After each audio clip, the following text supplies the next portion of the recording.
그가 많은 사람의 죄를 지며, 이런 제목으로 성전 사경의 말씀을 함께 생각해 보겠습니다. 메시아의 위대하신 생애가, 또 그가 담당하신 대속의 위대한 사역을 예언한 구약 속에서 가장 찬란한 빛을 내뿜고 있는 이사야 53장을 그동안 성찬 사경회를 통해서 한 절 한 절 강해해 왔습니다. 오늘은 그 마지막 시간입니다. 이사야 53장은 메시아이신 하나님의 아들 예수 그리스도께서 왜 이 땅에 오셨으며 그가 이 세상에서 어떤 대우를 받으셨고 그가 이루신 위대한 대속의 사역이 가져온 아름다운 결과가 무엇인지를 우리에게 상세하게 설명하고 있습니다. 무엇보다 그리스도께서 당하신 그 형벌과 순환에 대한 묘사와 그 영적인 의미에 대한 탁월한 해석은 구약 성경 속에서 가장 뛰어난 백미로 꼽히고 있는 그런 성경의 한 장이 바로 이사야 53장입니다. 여러분, 그리스도인은 예수 그리스도의 생애를 깊이 알아야 합니다. 아는 정도가 아니라 신앙을 가진 평생의 삶 동안에 예수 그리스도께서 이 땅에 보여주신 그분의 모든 삶을 매우 밀접하게 다가가서 마치 과학자가 현미경을 들여다보면서 그 세포의 분자와 원자까지 파악하려고 하듯이 그렇게 낱낱이 그분의 모든 말씀과 행동을 하나하나 주밀하게 살펴야 합니다. 그리스도에 관한 모든 계시의 말씀을 필요하면 한 구절, 더 필요하면 한 단어까지 그렇게 추적해 들어가면서 그리스도에 관한 그 모든 계시의 말씀이 곧 무엇을 의미하는 것인지, 그리스도에 대한 모든 것을 하나님의 말씀 속에서 분명하고 정확하고 매우 깊이 있고 넓이 있고 그것을 우리가 정확히 깨달으려고 하는 이런 노력을 절대로 게을리해서는 안 된다는 것이죠. 왜 그러냐면 그리스도에 관한 모든 계시의 말씀을 우리가 연구하면 연구할수록 그리스도에 대해서만 아는 것이 아니라 곧 그리스도의 구속함의 은혜를 받은 우리의 가치가 어떤지를 깨닫게 되는 거예요. 우리의 존재의 가치, 우리가 어떤 존재인지, 우리가 누구인지, 우리가 무엇을 위해 살아야 되는 존재인지, 우리 각자를 향한 하나님의 뜻과 계획이 무엇인지, 이 모든 것에 대한 정확한 해답을 인간이 인간의 내면을 아무리 들여다봐야 인간 스스로를 연구해서 그 답을 찾을 수 있는 게 아니라 그리스도를 연구하면 연구할수록 그리스도의 존귀하심에 대해서 깨달을 뿐만이 아니라 그 그리스도께서 무엇 때문에 나 같은 죄인을 위해서 그러한 대가를 지불하셨는가? 그럼 나라고 하는 존재는 하나님께 피조된 나라고 하는 존재는 그 자연인의 상태로부터 구원받은 이후에 이제 성화를 이루어가야 될 그런 삶에 있어서까지 나라고 하는 존재는 무엇인가? 여기에 대한 정확한 해답을 우리가 그리스도를 연구하는 것을 통해서 제공받게 되는 것입니다. 그로 인해서 오직 한 번뿐인 우리의 인생이 어떤 목적을 지향하면서 살아가는 것이 가장 합당한 것인지를 끊임없이 그리스도를 연구하는 것을 통해서 그 해답을 우리가 얻을 수 있게 된다는 것입니다. 그럼 역으로 얘기하면 그리스도에 대해서 무지하면 무지할수록 답이 없는 인생을 살아가는 것이 되겠죠. 살아가고는 있지만 그 살아가고 있는 것이 하나님의 뜻과는 무관한 그런 삶이 될 확률이 대단히 높은 거 아니겠습니까? 사도 바울이 그리스도를 아는 것이 가장 최고의 고상한 지식이고 십자가 외에는 결코 그 어떤 지식도 알기를 원치 않는다고 고백한 이유가 무엇 때문인지를 우리 또한 전 인생을 통해서 그 십자가가 우리에게 외치고 있는 그 모든 풍성한 생명의 지식을 깨닫는 일에 우리의 모든 지성의 헌신을 아끼지 않으면서 그렇게 살아가야 한다는 것입니다. 그것은 우리가 존재하는 이유와 목적을 언제나 가장 선명하게 깨닫게 해주는 영원히 솟아나는 생명의 샘의 원천이 되기 때문이죠. 이사야 53장의 대미는 이제 메시아의 대속의 사역에 대해서 하나님이 어떠한 영광으로 그 아들을 높이셨느냐, 이것을 마지막으로 말씀하는 것으로 끝맺음하고 있습니다. 12절의 원문을 번역하면 이런 뜻이 됩니다. 그러므로 내가 그에게 위대한 자들 중에서 기업을 주며 그리고 그가 강한 자들과 함께 탈취물들을 나누게 할 것이다. 왜냐하면 그가 자기의 영혼을 죽음에 부어버렸고 또한 그는 자기 자신을 범죄 자들과 함께 헤아림 당하게 하였기 때문이다. 이는 그가 많은 사람의 죄를 짊어지고 범죄 자들을 위하여 중보하기 위함이었다. 이렇게 지극이 됩니다. 자, 여러분, 이 12절 본문을 잘 이해하려면 어떠한 문화적 배경 속에서 이 말씀이 기록되는지를 정확히 아셔야 합니다. 본문을 잘 살펴보면 마치 메시아를 전쟁에서 이기고 돌아온 개선 장군처럼 이렇게 묘사하고 있다는 것을 발견할 수 있습니다. 고대 전쟁에서는 전쟁에서 이긴 장수들이 전쟁에 참여해서 목숨을 걸고 싸웠던 병사들과 화려한 개선 행진을 가졌습니다. 그리고 그 행진이 끝나고 나면 전리품들을 용맹하게 싸운 모든 병사들과 장수들이 그 분기대로 이렇게 나누어 갖는 이런 관습이 있었습니다. 전쟁을 승리로 이끈 용감한 장수들과 병사들, 그 존귀한 자들이 그 기쁨을 모두 함께 나누었던 것이죠. 전쟁에서 이긴 장수와 용감하게 싸운 병사들은 그렇게 전쟁이 끝나면 명예와 부와 더 높은 지위와 권력을 얻게 되는 큰 영광을 누렸었습니다. 이사야는 메시아로서의 모든 사명을 완수하신 그리스도를 하나님께서 마치 전쟁에서 승리하고 돌아온 장수와 같이 이렇게 대우하실 것이다 예언하고 있었던 것입니다. 이러므로 내가 그로 존귀한 자와 함께 분깃을 얻게 하며 강한 자와 함께 탈취한 것을 나누게 하리니라고 기록되어 있죠. 전쟁에서 승리한 국가를 위해서 공을 세운 존귀한 자들이 함께 전리품을 나누듯이 하나님께서는 창세 이후로 의롭게 된 자들, 구원에 이르러 하나님의 자녀가 되고 영화의 모든 복을 누리고 있는 그 창세 이후로 구원받은 모든 의롭게 된 자들, 구속의 은총 안에 의롭게 된 그 모든 하나님의 백성들과 함께 그리스도께서 그 영광을 함께 나누면서 높임을 받으시도록 하겠다고 그렇게 선언하고 계십니다. 그리스도께서 십자가 위에서 생명을 잃으신 것은 분명히 그리스도께서 마귀에게 패배를 당한 것처럼 여겨지는 모습이었습니다. 그러나 주님께서는 사망의 권세를 깨고 사흘 만에 부활하심으로 사단의 머리를 깨뜨리셨습니다. 부활의 영광을 통해서 모든 하나님의 택하신 자녀들에게 영생의 보증이 되셨습니다. 그렇게 그리스도는 위대한 승리의 왕이 되신 것이고 그리스도를 구주로 믿는 모든 의로운 존귀한 하나님의 자녀들과 함께 영원히 하나님의 분깃을 함께 누리는 영광스러운 존재가 되셨습니다. 이사야는 그렇게 하나님의 아들의 승귀의 영광을 노래하고 있었던 것이죠. 그리스도께서 메시아로서의 모든 대속의 사명을 완성하시고 다시 하나님의 보좌 우편에 이르게 되셨을 때 그러한 영광을 그가 누리시게 될 것이라면 이 땅에서 수고로운 신자의 삶을 완수하고 우리도 하나님 앞에 이르게 되었을 때 그리스도께서 누리신 그 찬란한 영광과 존귀를 우리도 얻을 수 있다는 사실을 우리는 이사야의 이 그리스도의 승귀의 장면을 통해서 소망하고 확신할 수 있어야 합니다. 그것이 우리의 끝이라는 거, 우리의 마지막이라는 거예요. 이 땅에서의 모든 성도로서의 삶이 끝나면 우리에게도 그 영광과 존귀가 우리를 기다리고 있다. 이 진리를 우리는 잊지 말아야 되는 것입니다. 바울은 그 사실을 믿었기 때문에 이렇게 고백할 수 있었던 것이죠. 디모데후서 4장 7절에서 8절에 내가 선한 싸움을 싸우고 나의 달려갈 길을 마치고 믿음을 지켰으니 이제 후로는 나를 위하여 의의 면류관이 예비되었으므로 주 곧 의로우신 재판장이 그날에 내게 주실 것이니 내게만 아니라 주의 나타나심을 사모하는 모든 자에게니라. 보십시오. 우리에게도 주께서 누리신 그 영광과 하나님의 사람 바울이 썼던 그의 의의 면류관이 우리에게도 예비되어 있다. 성경이 분명히 말씀하고 있는 약속입니다. 신자의 궁극의 영광은 그래서 이 땅에서 누리는 것이 절대로 아닙니다.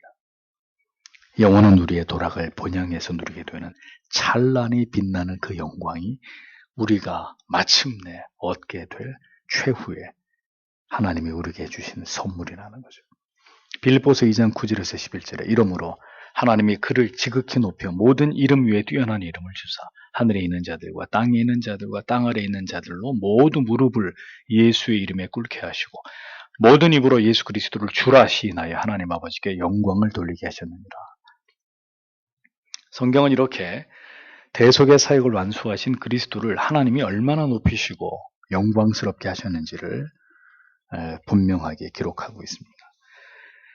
메시아께서 감당하신 사역을 성경은 영적인 전쟁으로 보는 거예요. 그러니까 우리를 구원하시기 위해서 사단 마귀와의 싸움에서 그리스도께서 궁극적으로 승리하심으로 하나님 아버지께서는 아들의 이름을 지극히 높이시고 하늘과 땅을 다스릴 수 있는 모든 권세를 그에게 주신 것이라고 성경은 그렇게 말씀하고 있습니다. 성경은 이렇게 그리스도의 위대하신 대속의 사역이 얼마나 하나님을 기쁘시게 한 일이고 그 메시아의 사역이 위대한 것인지를 자주자주 우리에게 상기시킵니다. 왜 그러신가요? 왜 그리스도의 그 비하와 대속의 사명의 완결과 그가 받으신 영광을 성경이 거듭거듭 우리에게 말씀하는 걸까요?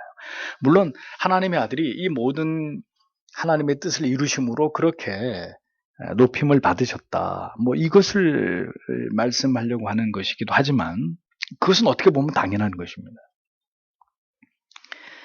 그리스도의 승기와 그 영광을 이같이 성경이 자주자주 묘사하고 있는 것은 그 궁극적인 이유는 장차 예수 그리스도를 믿고 하나님의 자녀로서 이 땅에서 치열하게 영적인 싸움을 싸우다가 또 고난도 당하고 핍박을 받게 되겠지만 그런 모든 그리스도인의 신자로서의 그 삶을 이겨나갈 때 그리고 마침내 주의 부르심에 응하게 될 때 우리도 하나님의 아들이 받으시는 것과 동일한 영광과 존귀를 얻게 된다는 것을 성경은 우리에게 분명히 약속해 주려고 하는 것이라는 것. 그러니까 이 세상 예수님의 사역이 영적인 전쟁, 영적인 혈투를 벌리는 삶이었다면 그리스도를 따라가는 이 세상에서의 신자의 삶 또한 성경은 뭘로 보는 거예요? 치열한 싸움으로 보는 거예요. 그래서 그리스도가 그 싸움을 끝내고 마침내 전쟁에서 이긴 자들이, 존귀한 자들이 전리품을 나누는 영광을 예수 그리스도께서 취하셨듯이 우리도 똑같이 이 땅에서 모든 치열한 싸움을 다 싸우고 나면 전리품을 나누어 갖는 싸움에서 이긴 자들의 그 영광을 우리도 고스란히 누리게 된다는 사실을 성경이 우리에게 약속하고 있다는 것입니다. 그러니까 세상에서 믿음을 지켜 살아가는 삶 자체가 성도에게는 뭐라는 거예요? 그게 치열한 전쟁이니까 전쟁을 기쁘고 즐겁고 재밌게 하는 사람이 어디 있습니까? 그 전투 자체가 우리에게 고난이잖아요. 고통이잖아요. 그러니까 세상에서의 신자의 삶을 성경은 고난이라고 얘기하는 거예요. 그러면 그 치열한 전쟁을 치러 나가면서 고난을 받는 신자의 입장에서 자, 우리의 그럼 기도의 제목이 무엇이어야 되느냐? 무엇이어야 할까요? 전쟁을 수행하고 있는 병사가 뭘 기도해야 될까요? 전쟁을 하는 가운데 잘 먹고 잘 살게 해달라고, 부귀와 영화를 누리게 해달라고, 이런 기도를 해야 될까요? 그건 전쟁에 나와서 싸우고 있는 병사에게 합당한 기도가 아닌 거죠. 병사는 뭘 기도해야 됩니까? 이 싸움을 잘 싸우게 해달라고, 그리고 반드시 승리하게 해달라고.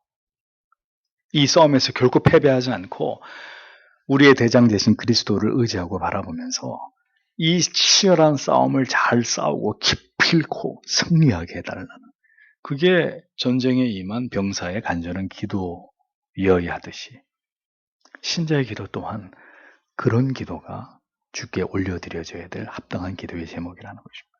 그러니까 우리에게 가장 중요한 과제는 세상에서 어떻게 우리가 얼마나 행복한 삶을 살 것인가의 문제가 아닙니다.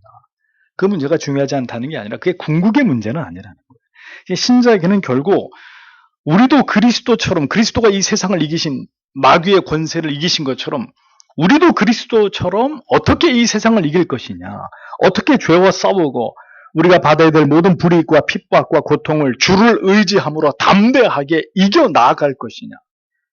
이것이 우리의 본질적인 영적인 고뇌가 되어야 되고 간구의 주제가 되어야 되고 하나님 앞에 간절히 기도하는 내용이 되어야 된다는. 그리스도께서 승리하심처럼 우리도 승리할 것이고 그로 인해서 그리스도께서 아버지께로부터 어떤 영광을 얻으셨는지를 계속 주목하면서 그것을 소망하면서 우리도 주님을 의지해서 승리한 삶을 살아가기를 앙모하면서 그것을 간구하고 그것을 목적해서 살아가는 것이 성도의 궁극의 삶의 지향점이 되어야 한다는 것. 여러분은 영적인 패배나 영적인 승리에 관심이 있으십니까? 오늘도 내가 이 세상에서 살아가는 이유가 그리스도처럼 세상과 격돌하고 모든 불신앙과 하나님을 대적하는 자들과 우리를 죄에서 넘어지게 하는 유혹들과 우리를 핍박하고 박해하는 자들과 영적인 치열한 전투를 벌이기 위해서 나는 지금 존재하는 것이다. 우리가 우리 자신의 삶에 대해서 이런 의식을 가지고 있느냐?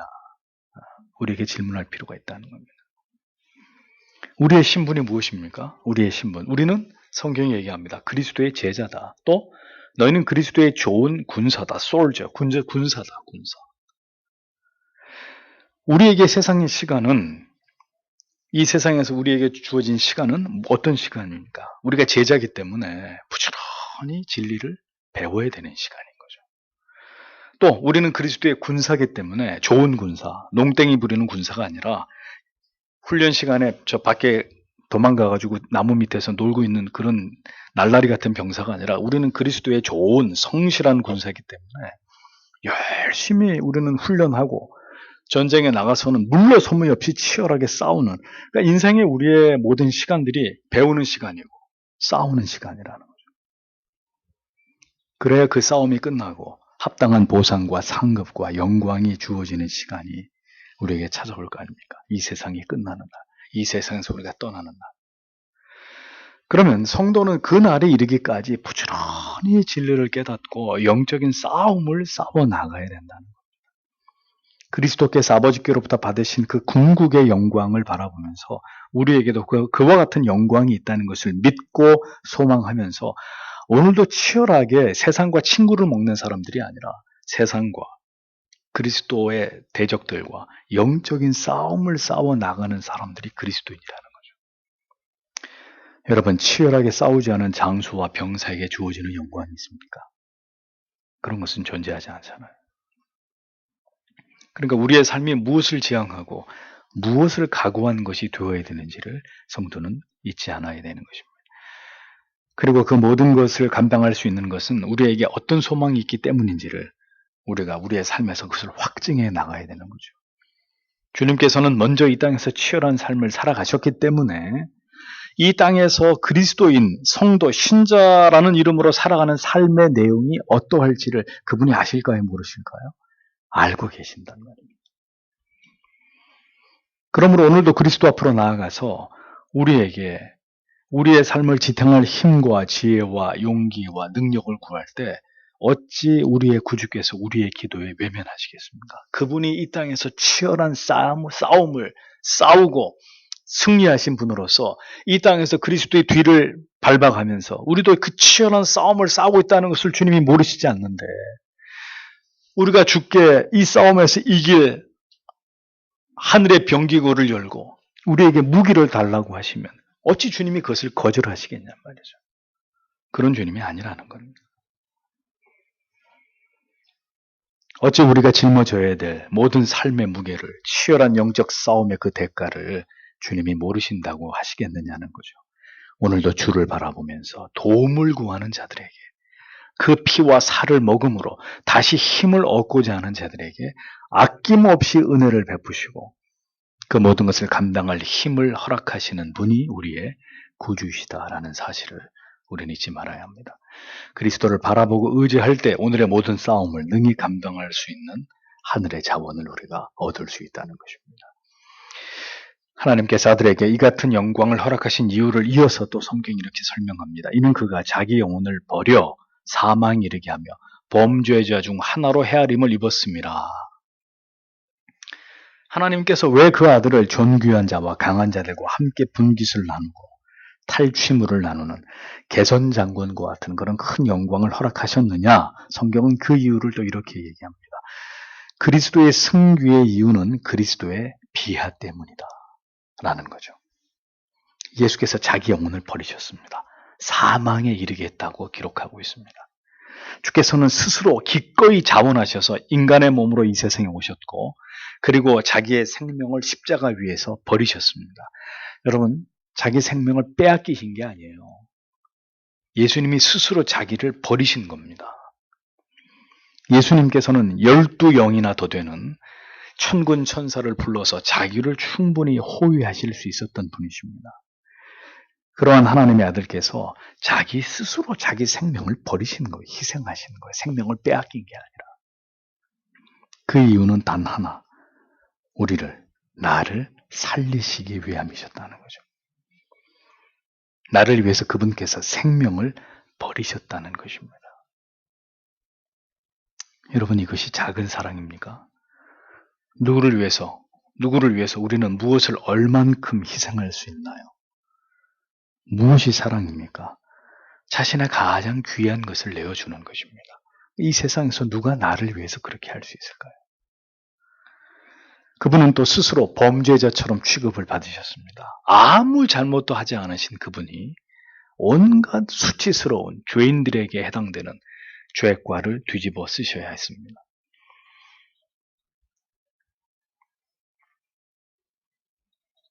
신성을 모독했다고 길길이 날뛰는 추악한 유대주의 종교 지도자들의 모욕과 멸시를 그분은 온몸으로 감당하셔야했습니다.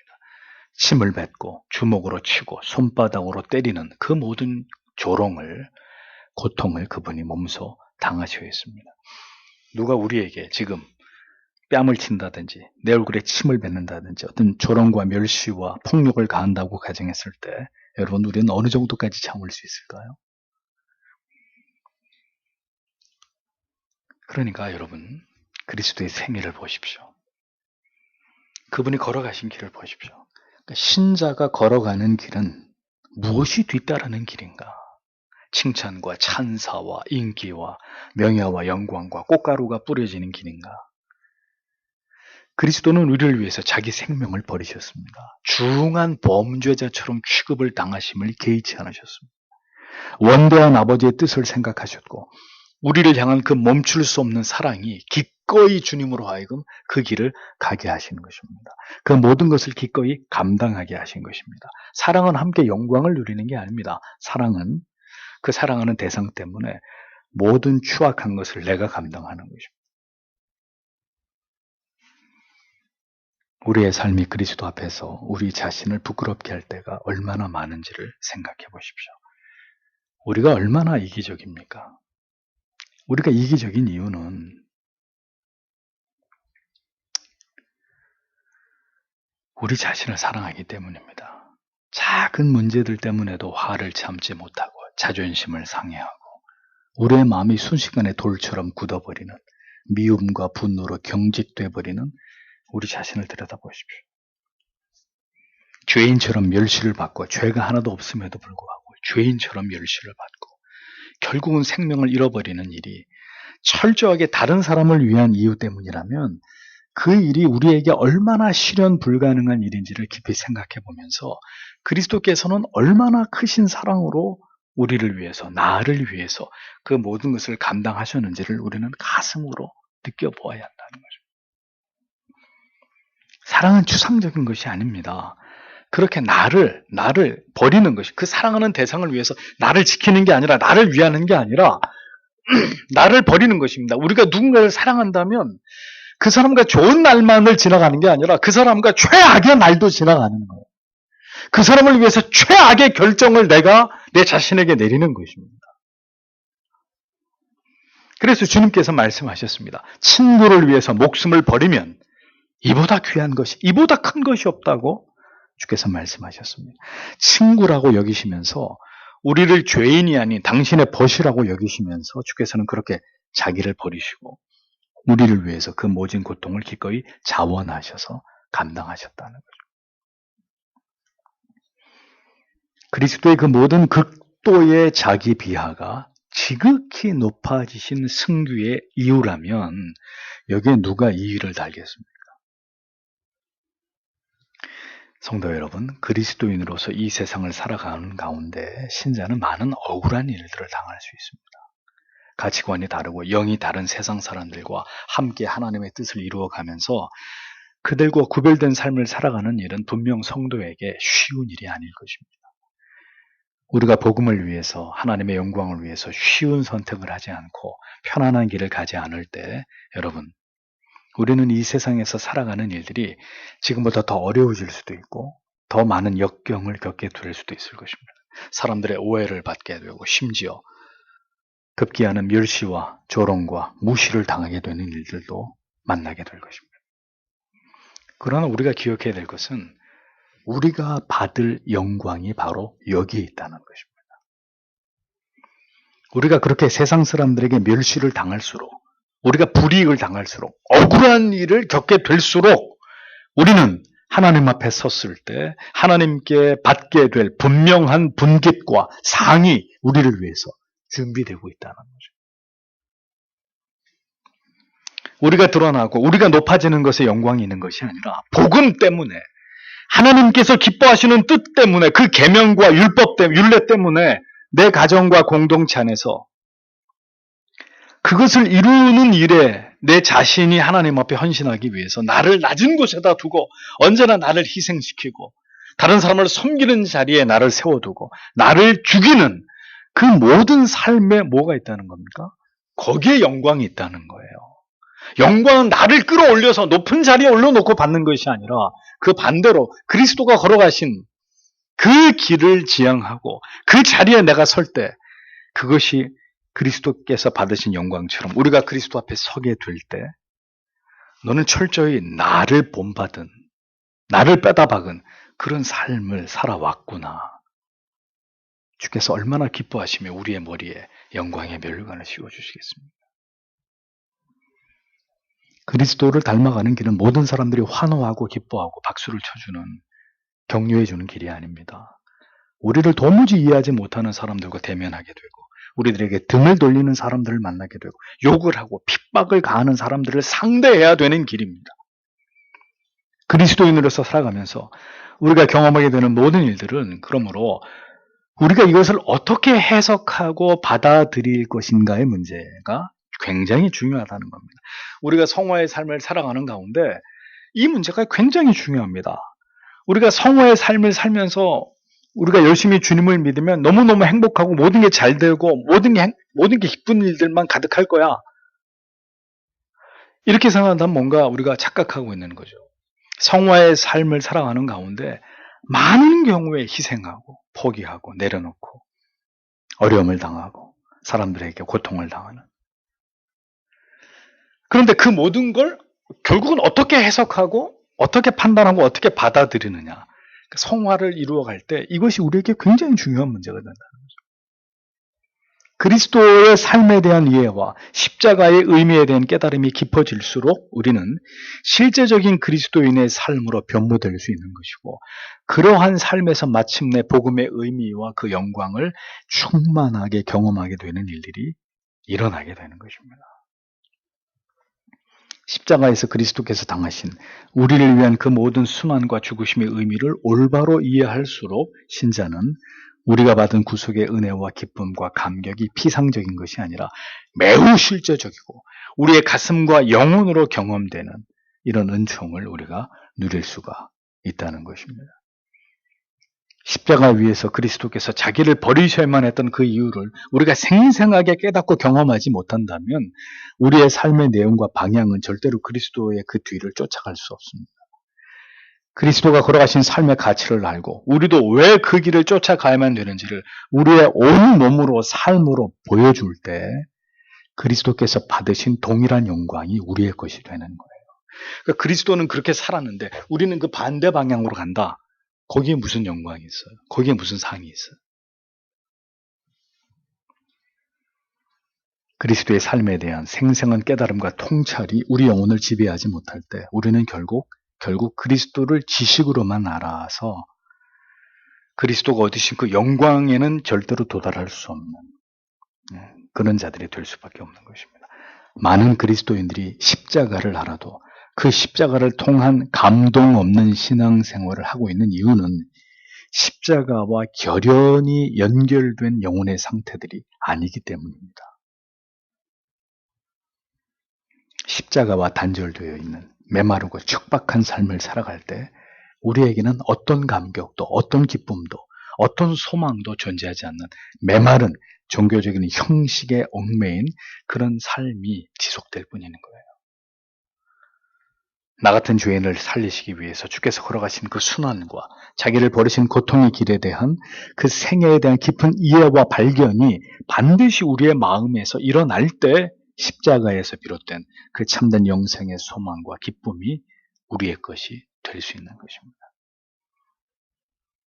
우리의 신앙에서 모든 생명력을 앗아가는 것은 바로 복음에 대한 피상적이고 관념적인 이해이고 그것에서 비롯된 체험 없는 그저 습관적인 종교적 관성 때문입니다.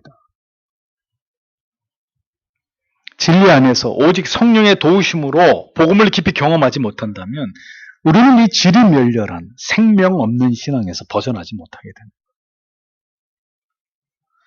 예수 그리스도에 대한 십자가의 구속의 사랑에 대한 이해와 깨달음이 깊어지고 우리의 신앙이 그 위에 견고하게 뿌리 내릴 때 신자는 신자다운 삶을 영위할 수 있는 것입니다. 오늘도 그리스도인이라 이름하는 자들 가운데 여전히 수많은 사람들은 자신이 서 있는 터가 여전히 자기 자신을 사랑하고 인본주의적인 사고의 틀 위에서 이기적인 본성을 따라 살아가고 있다는 것을 모르는 사람들이 허다합니다. 그것이 우리의 삶의 모든 불행과 고통을 만들어내고 있는 것이죠. 거짓된 진리와 가르침에 젖어서 헛된 욕망을 추구하면서 신자가 살아갈 때 그리스도를 통해서 우리에게 보여주신 그 놀라운 미래적 부활의 영광과 하나님 앞에서의 영화로움의 그 주제는 모두 보잘것없고 하찮은 주목받지 못하는 그런 주제들로 신자들의 마음속에서 그냥 잊혀질 따름입니다. 그래서 그리스도인은 십자가를 바라보고 그리스도의 삶에 주목하는 삶을 살아가야 되는 것입니다. 그리스도께서 보여주신 그 삶의 가치와 내용을 진심으로 쫓아가려는 마음이 우리 안에 충만하게 담겨질 때까지 우리는 날마다 십자가 앞으로 다가가고 또 다가가야 되는 것입니다. 그렇게 십자가를 경험해 나아갈 때 우리가 과연 무엇을 위해서 살아야 하는지 그 이유와 또 우리가 어떤 가치를 위해서 우리의 생명을 던져야 하는지 그 모든 이유가 선명해지는 거죠. 뭘 위해 살아야 되는지, 뭘 위해 죽어야 되는지가 뚜렷해지는 것입니다. 십자가를 부여잡고 그 십자가를 지신 주님께서 마침내 얻으신 그 모든 영광을 묵상할 때 신자는 세상을 이길 힘을 얻게 되는 것입니다. 인생이라고 하는 피곤하고 지치고 슬픈 이 삶의 수레바퀴를 굴려갈 수 있는 힘을 얻게 되는 것입니다. 유일한 모든 소망은 거기서부터 찾게 되는 거죠. 인생의 가치와 의미가 그렇게 해서 더 분명해지게 되는 것입니다. 마지막으로 그리스도께서 성부 하나님께로부터 그토록 큰 영광과 높임을 받으신 이유가 무엇 때문이냐? 예수님께서 많은 사람들의 죄를 감당하시고 그들을 위해 기도하셨기 때문이라고 성경은 말씀합니다. 그가 많은 사람의 죄를 지며 범죄자를 위하여 기도하였느니라 하시니라 라고 기록되어 있습니다. 자, 여러분, 이사야 53장이 밝히는 메시아의 가장 위대한 사역은 단 한 가지입니다. 어제 우리가 생각해 본 11절의 말씀 중에도 11절 하반절에 나의 종이 자기 지식으로 많은 사람을 의롭게 하며 또 그들의 죄악을 친히 담당하리라. 자, 이렇게 기록된 말씀을 통해서 그리스도의 가장 위대한 사역이 무엇이라고요? 많은 사람들, 즉 하나님의 택하신 자녀들의 죄를 담당하기 위함이다. 이것을 강조했습니다. 오늘 이 구절 속에서도 이 말씀이 또다시 반복돼서 강조되고 있죠. 지식으로, 복음으로, 새 언약으로 많은 사람들을 의롭게 했고 그들의 죄악을 담당하신 주께서 여기서는 많은 사람들의 죄를 그가 대신 지시고 그 범죄자들을 위해서 기도하셨다. 그것이 메시아께서 우리를 위해서 행하신 위대한 사역이다. 그 사역의 결론이다. 라고 말씀하고 있습니다. 죄를 대신 지신 그 일이야말로 메시아께서 감당하신 가장 위대한 빛나는 사역이고 그분의 궁극적인 사명이셨다는 거죠. 그리스도가 이 땅에 오신 목적은 두말할 나위 없이 죄인들의 죄를 대속하시기 위함입니다. 이것을 강조하지 않고 이것을 말하지 않는 것은 복음이 아닙니다. 그리스도께서 당신의 이 땅에서의 삶을 행복하게 하고 형통하게 하고 복받게 하기 위해서 예수를 믿은 결과로 평안한 삶을 담보하기 위해서 주님이 오신 것입니다. 이렇게 얘기하면 그건 복음이 아닌 거예요. 그분이 당신의 죄를, 당신이 받아야 될 그 영원한 저주를 하나님의 진노를 대신 담당하시고자 그래서 당신을 살리시기 위해서 이 세상에 오신 것입니다. 라고 뚜렷하게 그분이 오신 목적을 선포하는 게 복음이란 말이에요. 당신이 아무개 친구, 네가 참 괜찮은 사람이거든. 생기기도 잘생겼고 뭐 학벌도 좋고 연봉도 뭐 돈도 잘 벌고 이 친구야 네가 참 괜찮은 사람인데 네가 딱 예수만 믿으면 훨씬 네가 더 행복하게 잘 살 텐데 말이야. 네가 더 이렇게 마음도 풍요롭고 여유롭게 이렇게 잘 살 수 있을 텐데 친구야. 교회 한번 나와보지 않을래? 그건 복음이 아니란 말이에요. 복음이. 괜찮긴 뭐 개뿔이 괜찮아요.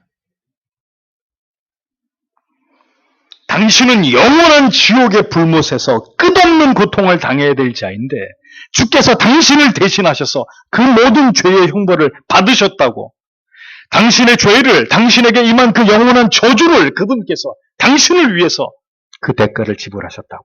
그러니 당신이 그분을 믿으면 그분의 공로로 말미암아 구원받는 것이고 그분을 믿지 않으면 당신의 그 죄 때문에 영원한 지옥의 심판을 받게 되는 것이고 그게 복음이에요. 그게 복음 선포예요. 하나님의 심판대 앞에서 당신은 영원히 유죄 선고를 받을 수밖에 없다고.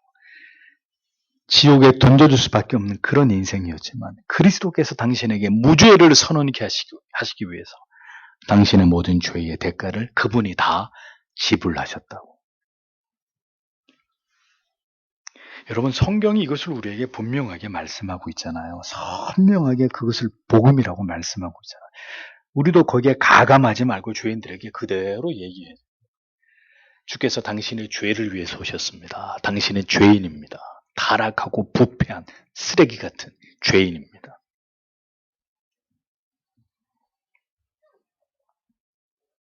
그렇게 복음을 전하는 것이 그 십자가에 달리신 분을 높이는 거잖아요. 죄인을 그 진리 앞에 겸손하게 무릎 꿇게 하는 말씀이잖아요. 그것이. 우리의 모든 죄를 대신 지신 주님. 그 이름이 가장 위대하고 존귀한 이유는 바로 거기에 있는 것입니다. 그가 찔림은 우리의 허물을 인하며 그가 상함은 우리의 죄악을 인함이라. 그가 징계를 받음으로 우리가 나음을 입었고 우리가 평화를 누리고 그가 채찍에 맞음으로 우리가 나음을 입었도다. 그것이 바로 예수 그리스도의 위대하심입니다. 그 모든 것이 바로 우리를 향하신 하나님의 아들의 사랑입니다. 거기서 끝나지 않고 그리스도께서는 지금도 뭘 하신다고요? 범죄자들을 위해서, 간악한 죄인들을 위해서 그분이 기도하고 계십니다. 주님은 십자가를 지기 전에도 기도하셨고 십자가를 지고 계실 때도 하나님께 기도했습니다. 아버지여 이들을 용서해 주십시오. 자기들이 하는 일을 알지 못합니다. 그리고 십자가를 지고 나신 이후에 부활하셔서 하나님의 우편 보좌에 계시면서도 우리를 위해 기도하고 계시는 아버지십니다. 그리스도께서는 기도의 생애를 사셨고 무엇보다 그 기도의 대부분은 자기를 위한 기도가 아니라 범죄자, 죄인들, 우리들을 위한 기도이셨다라는 거죠. 그리스도께서 자기를 버리시고 희생하시기까지 그 모든 일들을 주님께서는 뭘로 감당하셨다는 거예요? 기도의 능력으로 감당하셨다는 거예요. 도저히 사랑할 수 없는 범죄자들을 사랑하시고 그들을 위해서 자기를 버리신 일은 다른 것에서 능력을 얻어가지고 하신 일이 아니라 뭘 통해서요? 오직 기도를 통해서 아버지께로부터 받으신 능력으로 감당하신 일이었다. 이것을 성경이 보여주는 것입니다. 성경이 무엇 때문에 하나님의 아들이신 그리스도의 기도를 그토록 강조하는 것일까요? 이 땅에 살았던 많은 인간들 가운데 유일하게 기도가 필요 없었던 그분이 바로 예수 그리스도이신데, 이 땅에 살았던 그 어떤 사람보다도 더 많이 그분이 기도하셨다는 사실을 성경이 왜 우리에게 증언하는 것일까요? 기도로 메시아께서 그 모든 사명을 이루셨다면 범죄자들, 악인들을 위한 그리스도의 넘치는 기도가 그리스도께서 감당하셔야 됐던 그 십자가의 대속의 사명을 능히 감당하게 하셨다면 성도에게 가장 중요한 것은 바로 하나님 아버지께 나아가 무릎을 꿇는 것이다. 성경은 우리에게 그것을 강조하기 위해서 이토록 집요하게 그리스도의 그 기도의 사역을 우리에게 소개하고 있는 것입니다. 우리가 누군가의 영혼을 위해서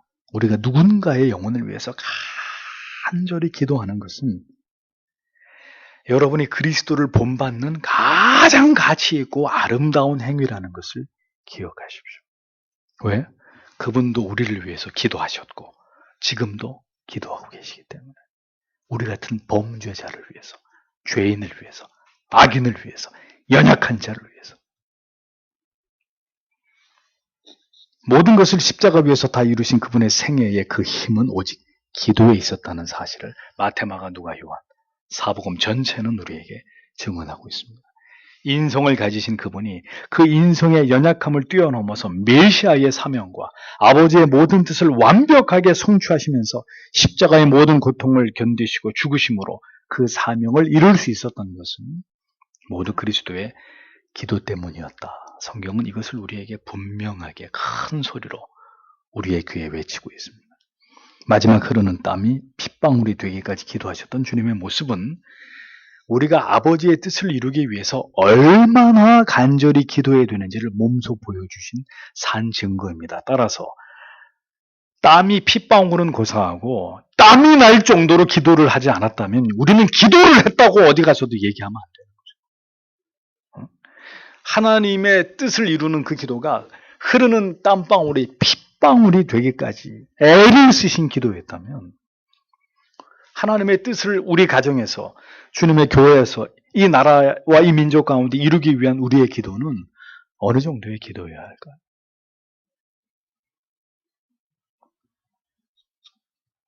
그러하게 이사야 53장은 메시아의 모든 생애를 정리하면서도 가장 마지막에 소개하는 그리스도의 사역을 뭐라고 말씀하고 있는 거예요? 그가 범죄자들 위해서 기도하셨다. 기도하셨다. 그리스도의 모든 사역의 시작이고 그리스도의 모든 사역의 끝입니다. 무엇이? 기도가.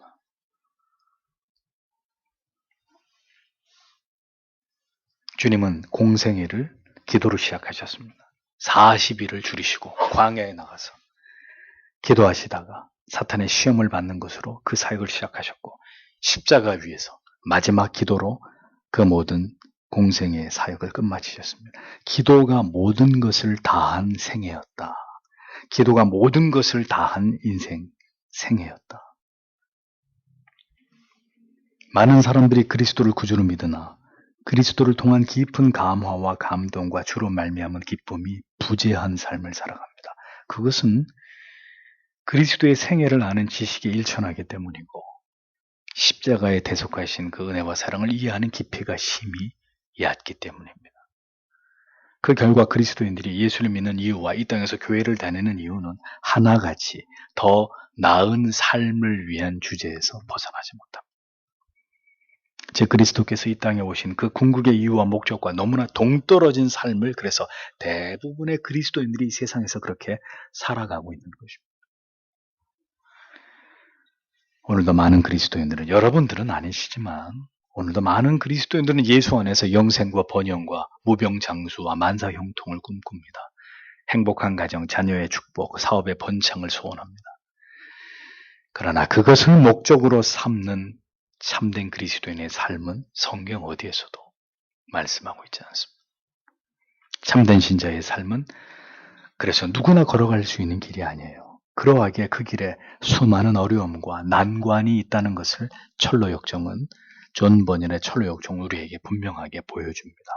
그저 평탄하게 살아가는 것이 인생의 의미가 아니라 그리스도를 닮아가는 것이, 그리스도의 생애를 들여다보면서 주께서 걸어가신 그 길을 그 사랑에 이끌려 뒤쫓아가는 것이, 그래서 그것 때문에 그리스도가 당하셨던 그런 고난들을, 그런 어려움들을 당해야 되는 것이 가치 있는 신자의 삶인 것을 진리는 우리에게 분명하게 교훈해주고 있습니다. 그래서 멸망으로 인도하는 길은 크고 넓고, 그게 뭐예요? 크고 넓다는 게 쉽다는 거잖아요. 가기 쉽다는 얘기예요. 어렵지 않다. 아무것도 힘들지 않다는 거예요. 어떤 길이? 멸망으로 가는 길이.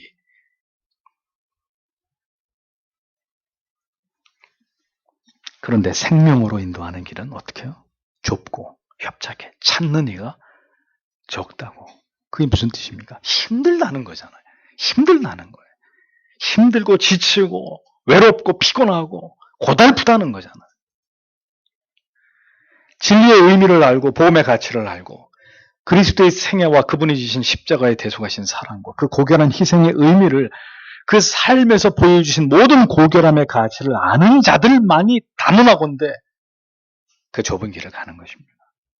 누구든지 나를 따르려거든 자기를 부인하고 자기 십자가를 지고 나를 쫓으라고 주님은 자신을 따르려는 자들에게 조금은 우울하고 무거운 말씀을 하셨습니다. 나를 따르겠다고? 오케이, 좋아, 따라와. 아무것도 걱정하지 말고 가벼운 마음으로 따라와. 모든 게 다 잘 될 거야. 이렇게 말씀하지 않았습니다. 다분히 의도적으로 그렇게 말씀하셨죠. 주님이 그렇게 말씀하실 때 어떤 상황이었어요? 많은 사람들이 예수님의 뒤를 따라오고 있었습니다. 많은 사람들이. 그리고 예수님이 돌아보면서 어휴, 이렇게 많은 사람들이 나를 따라와 주니 고맙네가 아니라 그대들이 왜 나를 따르려고 하는가?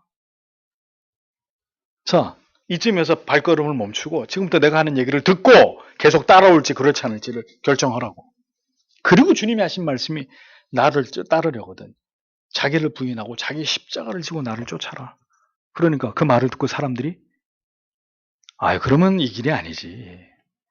나는 당신 뒤를 따라가면 먹고 사는 걸 다 해결해주고 당신이 비범한 사람이기 때문에, 엄청난 능력을 가진 사람이기 때문에 당신 뒤만 졸졸 따라가면 내 인생의 모든 문제가 해결될 줄 알고 따라갔는데 이게 무슨 소리야? 나 자기를 부인하고 십자가, 그러면 아닌 거지. 많은 사람들이 등을 돌리고 돌아가자. 다분히 의도적인 거죠. 그러니까 오직 그리스도 때문이 아니면 갈 수 없는 길, 따라오는 것을 허락하지 않는 길이에요. 제자의 길은. 그리스도를 깊이 알지 못하고는 기꺼이 절대로 쫓아갈 수 없는 길이에요.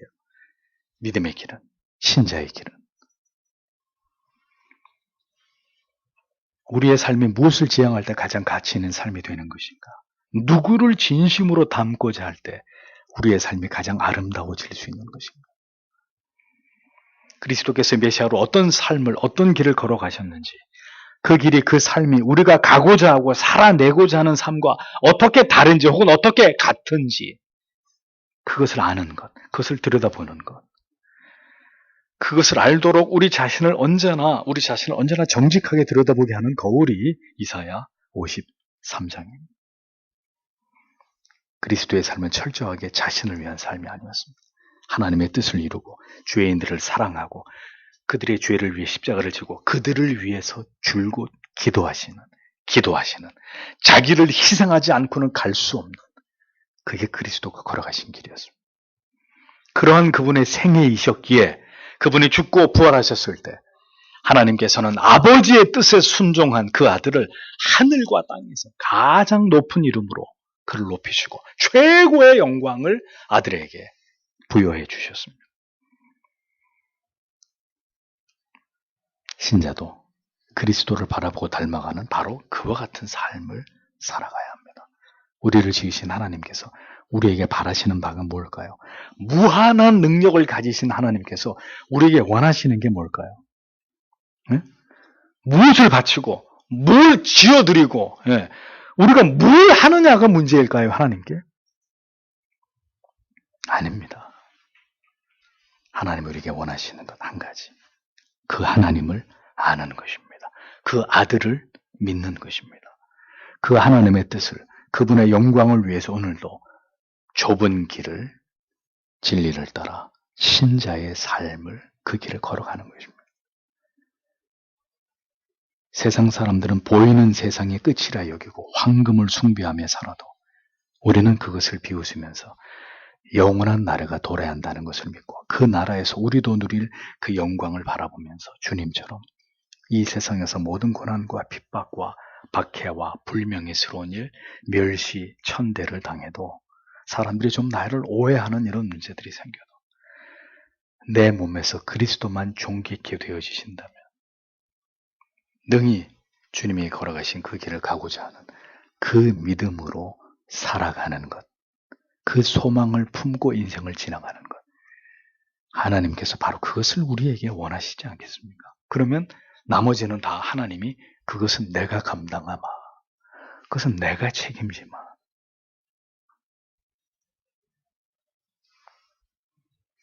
그렇게 변하지 않는 이 뜻을 가지고 주님의 뒤를 쫓아갈 힘을 이번에도 성찬식을 통해서 우리에게 가득 부어주시기를 여러분 주 앞에 간절히 기도하시길 바랍니다.